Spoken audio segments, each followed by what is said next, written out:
ಛೇ, ಇವತ್ತೇ phone switch off ಆಗಬೇಕಿತ್ತಾ? ಸದ್ಯ ಅಡ್ರೆಸ್ ಬರ್ಕೊಂಡಿದ್ದಕ್ಕಾಯ್ತು. ಹಲೋ, ಕಿಶನ್ ನಮಸ್ತೆ. ನಮಸ್ತೆ ರಶಿತ್ ಹೇಳಿ.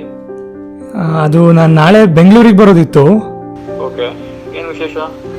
ನಾನೊಂದು ಪುಸ್ತಕ ಬರೆದಿದ್ದೆ, ಅದನ್ನು ಪ್ರಿಂಟ್ ಮಾಡಿಸ್ಬೇಕಾಗಿತ್ತು.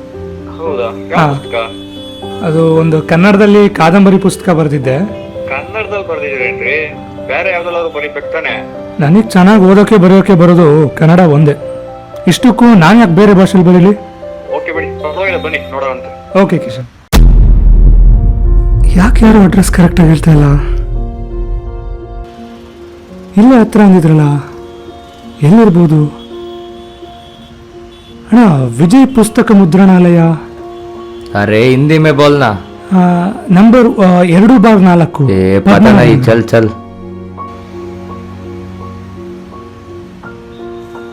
ಹಲೋ ಬ್ರೋ, ಈ ಅಡ್ರೆಸ್ ಸ್ವಲ್ಪ ಹೇಳ್ತೀರಾ? Hey, which language is this? Oh, sorry, I couldn't understand this. ಅಂದರೆ ಇಲ್ಲಿನ ಶಾಲೆಗಳಲ್ಲಿ ಕನ್ನಡ ಹೇಳ್ಕೊಡ್ತಾ ಇಲ್ವಾ? ಹಾಗಾದರೆ ಅಡ್ರೆಸ್ ಕನ್ನಡದಲ್ಲಿರೋದಕ್ಕೆ ಯಾರಿಗೂ ಓದೋಕ್ಕಾಗ್ತಾ ಇಲ್ವಾ? ಕರ್ನಾಟಕದ ರಾಜಧಾನಿಲಿ ಕನ್ನಡ ಮರೆಯಾಗೋಗಿದೆ. ಕನ್ನಡನೇ ಇಲ್ಲ ಅಂದಮೇಲೆ ಕನ್ನಡ ಪುಸ್ತಕ ತಗೊಳ್ಳೋರು ಇರ್ತಾರ?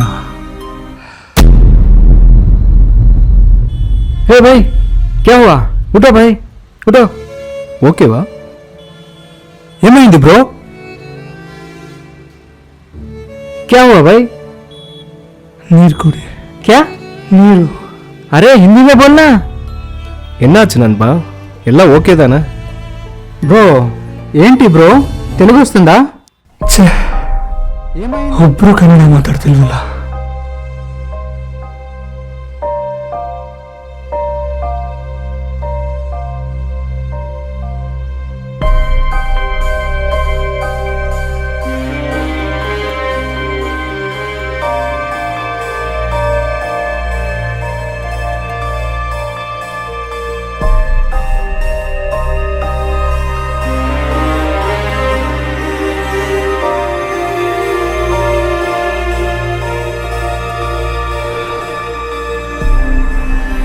ಕನ್ನಡಕ್ಕೆ ಬೆಲೆ ಇರೋ ಈ ಜಾಗದಲ್ಲಿ ಕನ್ನಡ ಪುಸ್ತಕಕ್ಕೆ ಬೆಲೆ ಇರುತ್ತಾ?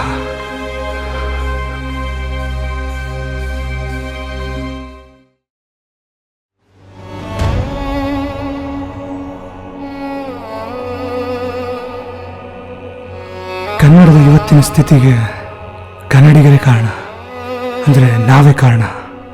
ಕನ್ನಡನ ಉಳಿಸೋಕೆ ಬೆಳೆಸೋಕೆ ಎಷ್ಟೆಲ್ಲ ಹೋರಾಟಗಳು ನಡೀತು, ಆದರೆ ಅದೆಲ್ಲ ಈಗ ವ್ಯರ್ಥನ.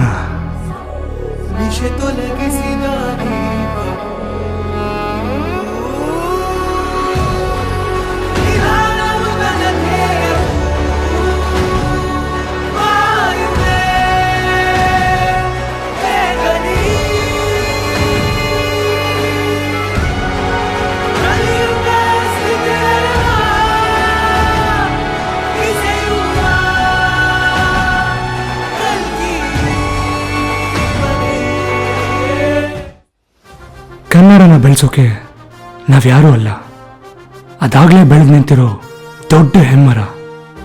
ಅದನ್ನು ಕಾಪಾಡಬೇಕಾಗಿರೋದು ಕನ್ನಡಿಗರಾದ ನಮ್ಮ ಕರ್ತವ್ಯ.